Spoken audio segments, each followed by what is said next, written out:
اسلام کا معاملہ دیکھیں، آپ اگر اسلام کی بات کریں، آپ جناب محمد رسول اللہ کی آزمائشوں کو دیکھیں، آپ اگر رسول اللہ صلی اللہ علیہ وسلم کے ابتدائی ایام کو دیکھیں، آپ اگر رسول اللہ کا شہد ابی طالب دیکھیں، آپ رسول اللہ کا غزوہ بدر دیکھیں، آپ رسول اللہ کا غزوہ خندق دیکھیں، کس قدر مشکلات سے بھرا پڑا ہے۔ سیدنا جابر رضی اللہ تعالیٰ عنہ راوی حدیث کہتے ہیں کہ اللہ کے نبی صلی اللہ علیہ وسلم ہم خندق کی کھدائی کر رہے ہیں اور ایک ایسی چٹان آئی کہ جو کسی سے ٹوٹنے کا نام نہیں لے رہی تھی۔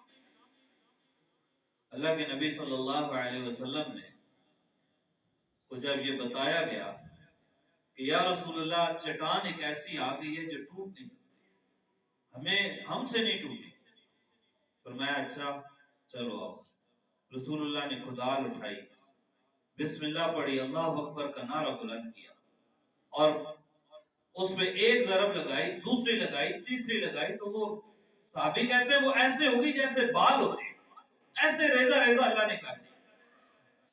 سیدنا جابر کہتے ہیں کہ میں نے رسول اللہ کی حالت کو دیکھا اور حالت ایسی ہے کہ بھوک سے رسول اللہ کے پیٹ پہ پتھر باندھا ہوا ہے،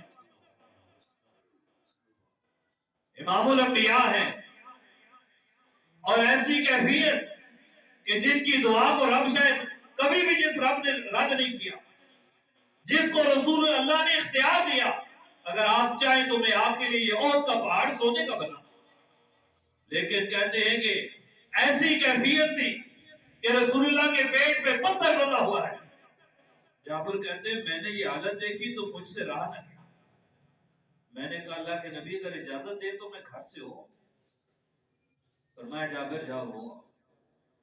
اور کہتے ہیں کہ جب میں گھر گیا میں نے بیوی سے پوچھا کہ مجھے بتائیے کہ گھر میں کچھ ہے کھانے کے لیے، حالت جنگ میں دنیا کے لیے کیا بچا کے رکھا، لیکن کہا کہ کوئی بات نہیں، ہمارا رب ہم سے راضی ہو جائے۔ بیوی سے پوچھا کچھ ہے گھر میں، بیوی نے کہا کہ حدیث میں آتا ہے کہ ایک سا جو پڑے ہوئے، فرمایا اچھا، اور ایک بکری کا بچہ ہے، کہا کوئی بات نہیں، میں بکری کا بچہ ذبح کرتا ہوں اور آپ ان جو کا آٹا پیسو اور گوندھ کے اسے رکھو، ہم اسے تیار کرتے ہیں۔ کہتے میں نے بکری کا بچہ ذبح کیا اور میری بیوی نے آٹا بنایا اور آٹا گوندنے کے بعد جب میں رسول اللہ کے پاس گیا اور میں نے جا کے اللہ کے نبی سے بات کی، اللہ کے نبی صلی اللہ علیہ وسلم گھر میں تھوڑا سا کھانا موجود ہے۔ اللہ کے نبی آپ کی حالت مجھ سے دیکھی، آپ آئے، جس گھر میں متاع یہی ہے کہ ایک سا آٹا ہے، وہ بھی حالت جنگ ہے اور کیفیت یہ ہے کہ وہ بھی رسول اللہ پہ وارنے کے لیے تیار ہے۔ کہا اللہ کے نبی ایک دو صحابہ کو ساتھ لے آئے اور آ کے چپ کر کے کھانا کھا جائے۔ فرمایا جابر کیا بنایا ہے؟ اللہ کے نبی ایک سا آٹا ہے اور ایک بکری کا بچہ ذبح کیا ہے، میں چولہے پہ رکھ کے آیا ہوں۔ اللہ کے نبی چپ کر کے آئے اور کھا گئے۔ فرمایا جابر جاؤ اپنی بیوی سے کہہ دو ہنڈیا کو چولہے سے نہ اتارنا، روٹی نہ بنانا آٹے سے، میں آؤں گا اور پھر ہنڈیا کو چولہے سے تب اتارنا۔ اور فرمایا کہ میرے صحابہ مہاجرین انصار آؤ، تمہارے لیے جابر نے اپنے گھر میں دعوت کی ہے۔ جابر کہتے ہیں کہ میں حیران ہوں کہ کھانا تو دو تین آدمیوں کا ہے، ایک سا آٹا ہے اور ہم بھی ہیں، رسول اللہ بھی ہیں، دو آدمی اور بھی میں نے کہہ دیے، یہ کیسے پورا ہوگا؟ کہتے ہیں میں جلدی سے گھر آیا، بیوی سے کہا کہ آج کے دن تو مجھے لگتا ہے کہ ہم بے عزت ہو کے رہ جائیں گے، گھر میں مہمان ہیں، 1000 کے قریب لوگ ہیں یا 1000 سے اوپر لوگ ہیں۔ حدیث میں آتا ہے خندق کے وقت خندق کی کھدائی میں 1000 صحابہ مہاجرین اور انصار تھے، کہنے لگے کہ 1000 لوگ ہیں اور ہمارے گھر میں یہ بکری کا بچہ اور ایک سا آٹا، یہ کیسے پورا ہوگا؟ بیوی نے کہا رسول اللہ کو بتایا تھا؟ کہا ہاں بتایا تھا۔ کہا پھر اللہ جانے اور اس کا رسول جانے ہمیں کیا ایمان تو ہے نا، آزمائش کی بات ہے. اللہ کے نبی آئے، برکت کی دعا کی، تھوڑا سا تھوک اس سالن میں ڈالا، تھوڑا سا آٹے پہ ڈالا، اور پھر فرمایا کہ برتن لاؤ، ایک عورت بھی اور منگاؤ، جابر کی بیوی تم، اور یہ روٹی بناتی جاؤ. رسول اللہ خود اپنے ہاتھ سے سالن ڈالتے، بوٹی ڈالتے، اور اس روٹی کو کوٹ کے صحابہ کو پیش کر رہے.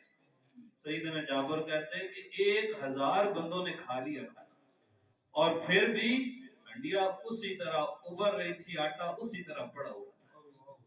ام حسبتم ان تدخلوا الجنہ، اور لوگوں تم یہ گمان کرتے ہو کہ اللہ تمہیں ایسی جنت میں بھیج دے گا؟ ایسا نہیں ہے. آزمائشیں آتی ہیں، وہ محمد رسول اللہ ہوگے، اپنے پیٹ پہ اگر پتھر باندھ سکتے ہیں اور وہ خندق کی کھدائی کر سکتے ہیں کہ جن کے گھر میں کھانے کے لیے کچھ نہیں. اللہ اکبر. حضرت عبداللہ بن رواحہ کہتے میری بہن وہ خندق کے دن کچھ کھجورے اٹھا کے لیا، اور ہماری والدہ عمرہ بنت رواحہ نے وہ کھجورے دے کر بھیجی. کس کے لیے؟ والد کے لیے اور ماموں کے لیے. عبداللہ بن رواحہ کے والد اور ان کے ماموں کے لیے. کہتی ہے کہ میری بہن وہ تھوڑی سی کھجورے اٹھا کے نا دوپہر کے وقت آ رہی. رسول اللہ نے دیکھ لیا، کہا بیٹی ادھر آؤ، کیا ہے ہاتھ میں؟ اللہ کے نبی کھجورے ہیں. کہاں سے لائی ہو؟ میری والدہ نے دی ہیں. کس کے لیے؟ والد بشیر کے لیے اور ماموں کے لیے. فرمایا اچھا ادھر لے آؤ، ادھر رکھ دو. صحابہ کہتے ہیں ہم 3 دن سے بھوکے تھے، خندق کی کھدائی کر رہے تھے. کیفیت یہ تھی کہ 3 دن سے ہم نے کھایا کچھ نہیں تھا ہی کچھ نہیں، کسی کے گھر میں کچھ نہیں تھا. کہتے ہیں وہ کھجوریں آئیں، رسول اللہ نے اوپر چادر ڈال دی، اور اللہ کے نبی نے برکت کی دعا کی اور کہا کہ میرے صحابہ آ جاؤ، تمہارے لیے کھانا آیا ہے. اور اللہ کے نبی چادر کے نیچے سے کھجوریں اٹھا اٹھا کے دے رہے تھے، اور وہ کھجوریں ایسی تھی کہ وہ چادر سے باہر گر رہی تھی. فرماتے سارے صحابہ نے کھا لی اور کھجوریں بچ گئی. میرے بھائی لیکن وہ اس سے پہلے 3 دن بھوکے بھی رہے تھے. انہوں نے آزمائش دی تھی. وہ ایسے نہیں تھے کہ جنہوں نے کہا تھا کہ موسیٰ جا تو اور تیرا خدا لائے.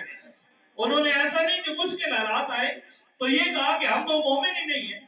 حالانکہ وہ اگر اپنے گھروں میں رہتے، اگر وہ جنگ میں نہ آتے، خندق میں نہ آتے، تو انہیں کیا تکلیف تھی. لیکن مقابلے میں کفار بھی زیادہ ہیں. 10,000 کا لشکر لے کر مکے سے لوگ آ رہے ہیں. ارد گرد کے جو یہودی ہیں وہ بھی منافق ساتھ موجود ہیں، اور مدینے کے اندر یہودیوں کا قبیلہ موجود ہے کہ جس سے یہ خطرہ ہے کہ شاید یہ بھی حملہ کر دے. لیکن ان حالات کے اندر انہوں نے ثابت قدمی کا مظاہرہ کیا. گھر میں کھانے کے لیے کچھ نہیں ہے، لیکن رب کی رضا مقدم ہے کہ اللہ کا حکم آ گیا. اور اسی حالت کے اندر صحابی رسول کہتے ہیں کہ ایک دن اللہ کے نبی نے بلایا اور کہتے ہیں کہ کہنے لگے کہ اور ایسی حالت تھی خندق کے دن، کہتے ہیں ایسی کیفیت تھی کہ شدید سردی کا حالت. حضرت حذیفہ رضی اللہ تعالیٰ عنہ ایک دن بیٹھے ہوئے یہ بات بیان کر رہے تھے. کہتے ہیں مجھ سے لڑکوں نے پوچھا چچا جان کوئی اسلام کے بارے میں بات بتائیں، کوئی ایسی حالت بتائیں جو آپ پہ بڑی سخت گزری ہو. تو حضرت حذیفہ کہتے ہیں کہ ایک دن ہم نے ایسا بھی گزارا کہ میرے جسم پہ جو چادر تھی وہ میرے گھٹنوں سے نیچے نہیں آتی تھی، اور وہ چادر ایسی تھی کہ وہ میری بیوی کی چادر تھی. لیکن میں خندق کی کھدائی میں رسول اللہ کے ساتھ تھا. کہتے ہیں کہ سردی کا موسم تھا، ہوائیں چل رہی تھی شدید طوفانی قسم کی، اور ایسی ہوا تھی کہ جس سے پتھر اڑ کے کفار کے خیموں کو لگ رہے تھے. ایسی شدید ہوا. کہتے رسول اللہ نے بلایا، صحابہ کو جمع کیا. صحابہ ٹھٹھرتے ہوئے آئے اور آ کر بیٹھ گئے. رسول اللہ نے فرمایا کہ وہ بندہ ایسا ہے جس کو میں جنت کی بشارت دوں اور وہ جائے اور کفار کے قافلے کی جاسوسی کر کے آئے کہ وہ لوگ کیا کر رہے ہیں. کہتے ہیں ایسی کیفیت تھی کہ کوئی بھی نہیں اٹھا. رسول اللہ نے پھر اعلان کیا, کہا کوئی ایسا بندہ ہے کہ جو جنت میں میرے ساتھ جانا چاہتا ہے وہ یہ کام کرے. لیکن کہتے ہیں کہ ہم بھوک سے نڈھال تھے, ہم سردی سے ٹھٹھر رہے تھے, ہمارے پاس کپڑے موجود نہیں تھے, گھروں میں کھانے موجود نہیں تھے, دشمن ہم پہ مسلط تھا, ہم نے خندق کی کھدائی کر کر کے ہم ٹوٹے ہوئے تھے. اور کہتے ہیں کہ رسول اللہ نے فرمایا کہ کوئی ہے جو میرے ساتھ جنت میں جائے اور اٹھ کے یہ کام کرے. کہتے صحابہ پھر بھی خاموش تھے, کسی کی ہمت ہی نہیں ہو رہی تھی, ایسی حالت تھی. پھر رسول اللہ نے فرمایا حذیفہ اٹھو, تم جاؤ گے, تم پتہ کر کے آؤ گے. کہتے اس کے بعد میرے پاس پھر کوئی چارہ نہیں تھا کہ میں نہ کرتا. کہتے میں اٹھ گیا, رسول اللہ نے دعا کی میرے لیے, اور دعا کی کہ اللہ تیری حفاظت فرمائے, تیرے آگے پیچھے دائیں بائیں ہر طرف سے. کہتے رسول اللہ نے دعا کی, مجھے ایسے محسوس ہوتا تھا کہ جیسے میں گرمی کے موسم میں چل رہا ہوں. اور کہتے میں چل کے گیا, رسول اللہ نے مجھے کہا کہ کوئی ایسا کام نہ کرنا کہ جس کی وجہ سے کوئی معاملہ گڑبڑ ہو جائے, تم نے محتاط رہنا ہے, جا کے پتہ کر کے آنا ہے. کہتے میں گیا تو ابو سفیان جو ہے وہ آگ کے انگارے سیک رہا تھا اور آگ لگا کے بیٹھا ہوا تھا اور اپنے ہاتھوں کو گرم کر کے اپنے جسم پہ لگا رہے تھے, ایسی سردی تھی. کہتے میں بھی اندھیرے میں جا کے بیٹھ گیا اور انہیں شک ہو گیا. اس نے کہا کہ کوئی دیکھو جاسوس تو نہیں ہے. کہتے جلدی سے میں نے کہا اپنے ساتھ والے کو پکڑ کے جوڑا, اوے کون ہے تو, جلدی بتا. کہتے اس نے مجھے بتایا میں فلاں بن فلاں ہوں, اور اتنا روب تھا کہ اس نے مجھ سے پوچھا ہی نہیں کہ تو کون ہے. اللہ کی کیسی مدد تھی. کہتے میں باتیں سن کے آ گیا, وہ کہہ رہے تھے کہ واپس چلو, اور آ کے میں نے رسول اللہ کو بتایا, اللہ کے نبی یہ کیفیت ہے. اور کہتے ہیں کہ اس دن سے سخت ہم پہ دن کوئی نہیں آیا. میرے بھائی اگر آپ مومن ہیں, اگر آپ اسلام کے آپ نمائندے ہیں, اگر آپ کے دل کے اندر ایمان ہے, آپ اپنے رب کو راضی کرنا چاہتے ہیں, پھر آزمائشیں آپ کا مقدر بنتی ہیں, پھر اللہ آزماتا ہے. لیکن اللہ اپنے یاروں مددگار نہیں چھوڑتا. جو بندہ رب کی رضا کے لیے کھڑا ہو جاتا ہے, جو بندہ اللہ کے حکم کو ماننے کے لیے, اللہ کے حکم کی تعمیل کے لیے کسی بھی جگہ کھڑا ہو جاتا ہے, رب اسے رسوا بھی نہیں کرتا, رب اسے تنہا بھی نہیں چھوڑتا. دنیا کے یہ اسباب, دنیا کے یہ وسائل, یہ اس کے لیے کوئی حیثیت نہیں رکھتے. ہم نے تاریخ اٹھا کے دیکھی ہے, ہم نے قرآن پڑھا ہے, ہم نے حدیث پڑھی ہے. جن صحابہ کے پاس کچھ بھی نہیں تھے, وہ غزوہ بدر کے اندر وہ کہتے ہیں کہ ہم تلوار اٹھاتے تھے, تلوار اوپر ہوتی, کافر کا سر تن سے جدا ہو کے پہلے گر جاتا. یہ اللہ کی مدد تھی, لیکن اس کے لیے اپنے آپ کو پیش کرنا پڑتا ہے. اس کے لیے ایسا نہیں ہے کہ آپ جو ہے وہ کہیں کہ یہ میرے پاس کی تو بات نہیں. تو اس کے لیے ایسا نہیں ہے کہ آپ کہیں بہانے بنائیں اپنے کاروبار کے, اپنے گھر بار کے. اس کے لیے ایسا نہیں ہے کہ آپ کہیں کہ یہ کون سا میرے کرنے سے ہو جائے گا. نہیں میرے بھائی, اگر رب کی رضا چاہتے ہو, اگر اپنے آپ کو ایمان والا کہتے ہو, پھر رب کی رضا کے لیے, اس کے حکموں کی تعمیل کے لیے تمہیں اپنے آپ کو پیش کرنا پڑے گا. اللہ اکبر. صحابہ نے ایسا کیا ہے, صحابہ نے اپنے آپ کو پیش کیا ہے, رسول اللہ نے پیش کیا ہے. ایسا نہیں ہے کہ نبی کریم صلی اللہ علیہ وسلم نے وہ کوئی بڑی عیش و عشرت کی زندگی گزار دی. اماں جی عائشہ فرماتی ہے جب رسول اللہ فوت ہو رہے تھے, ہمارے گھر کے اندر جو دیا تھا اس میں تیل بھی نہیں موجود تھا. یہ کیفیت تھی. لیکن کہتی ہے کہ اگر ہمارے گھر میں کوئی سونا آ جاتا, کوئی مال آ جاتا, کوئی اناج آ جاتا, شام کا سورج غروب ہونے سے پہلے اللہ کے نبی وہ صدقہ کر کے سوتے تھے. اور صحابہ کہتے ہیں کہ ایک دفعہ ہم نے دیکھا کہ رسول اللہ نے نماز پڑھائی اصل کی, اور نماز پڑھا کے جلدی سے اٹھ کے چلے گئے. کہتے ہم حیران ہو گئے کہ یہ کیا ہوا. کہتے ہم حیران ہو گئے کہ یہ کیا معاملہ بنا. کہتے ہیں کہ رسول اللہ واپس آئے, کہتے ہیں کہ کچھ مال آیا تھا, اور مجھے یاد آیا کہ سونے کی ایک ڈلی میرے گھر میں رہ گئی, وہ تقسیم نہیں کر سکتا. میرے بھائی, پھر یہ دنیا یہ ہمیں مقدم نہیں ہوگی, پھر یہ دنیا کی ہمارے نزدیک کوئی حیثیت نہیں ہوگی.